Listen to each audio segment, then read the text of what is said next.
Salama wapendwa, I hope mko poa na mnaendelea salama. Karibu jikoni tuandae one pot biriani ambayo ni nzuri sana na unaweza ukatumia nyama ya aina yoyote. Mimi nimetumia nyama ya ng'ombe na ilikuwa imekatwa hivyo. Unaweza ukatumia ya kondoo, ya mbuzi, vile upendavyo wewe.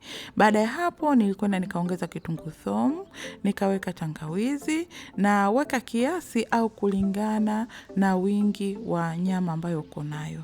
Utaongeza biriani masala, utaweka paprika na baada ya paprika utakwenda kuongeza binzari nyembamba ambayo imepondwa. Kisha utakwenda kuongeza kungumanga ambayo nayo imepondwa, utaongeza oregano na mpendwa kumbuka weka kiasi. Baada ya hapo utaongeza garam masala, utaweka chumvi, utaweka na oyster sauce kama kijiko kimoja hivi au kulingana na wingi wa nyama ambayo uko nayo. Changanya vizuri kisha utakwenda kuichemsha. Sasa mimi muda ulikuwa umesha kwenda, kwa hiyo nikatumia pressure cooker. Ila unaweza ukatumia sufuria ya kawaida. Na ukitumia sufuria ya kawaida nisikilize kwa makini. Haina haja ya kuongeza baadhi ya viungo ambavyo umevitumia mwanzoni. Mimi nyama ilipokuiva kama hivyo, niliweka katika sufuria ya kawaida, kisha nikaiongeza supu kidogo sana. Ninasema hamna haja kuongeza viungo vingine kwani viungo vitakuwa bado viko katika nyama ambayo umeichemsha. Mimi vingi kama unavyoona vilibaki katika supu, ndo maana ikabidi niongeze viungo vile ambavyo nimetumia mwanzoni baadhi na vingine vipya. Kama hapo nimeongeza biriani masala, nikaja nikaongeza turmeric, kwa hiyo viungo ambavyo hukuvitumia mwanzoni basi na hapa inabidi uviongeze. Niliongeza turmeric, nikaongeza garam masala tena kiasi kidogo tu kwa ajili ya ladha na baada ya hapo nikaongeza chicken cube kama unavyoziona hapo na mwanzoni hizi hazikuweko. Kwa hiyo hapa nyama itakapoiva inabidi uweke. Baada ya hapo utaongeza vitunguu maji ambavyo umevikaanga vizuri na kama una vingi zaidi weka vingi zaidi. Utaongeza mafuta kupikia kiasi, kisha utakwenda kuongeza maziwa mtindi kiasi. Baada ya hapo changanya mchanganyiko wako kiasi kidogo tu, kisha nenda kafunike, punguza moto kabisa, wacha iive upate rojo. Pembeni kwenye sufuria tofauti utainchika maji yako.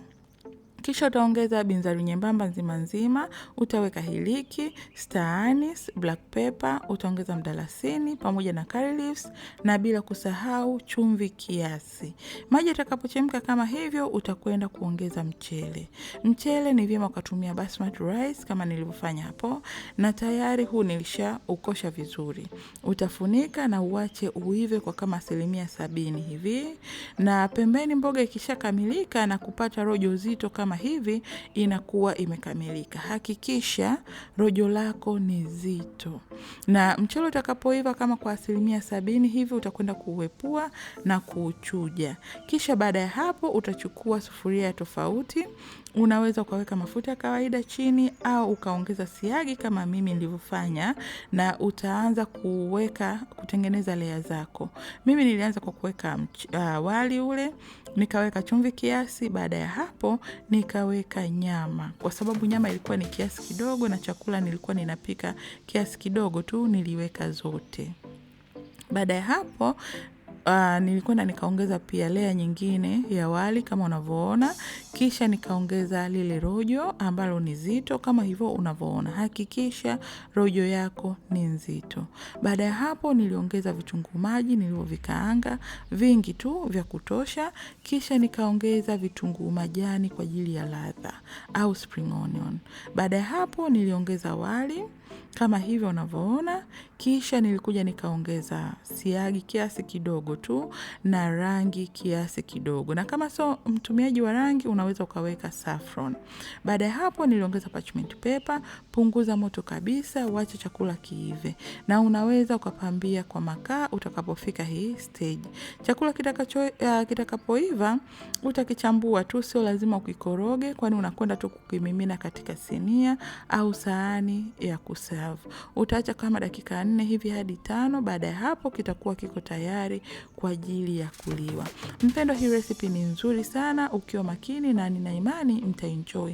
Kama umependa hii recipe, usiache kulike, kushare, kucomment kama una swali lolote, lakini pia usiache kusubscribe. Hadi wakati mwingine, ninawapenda sana. Shukran.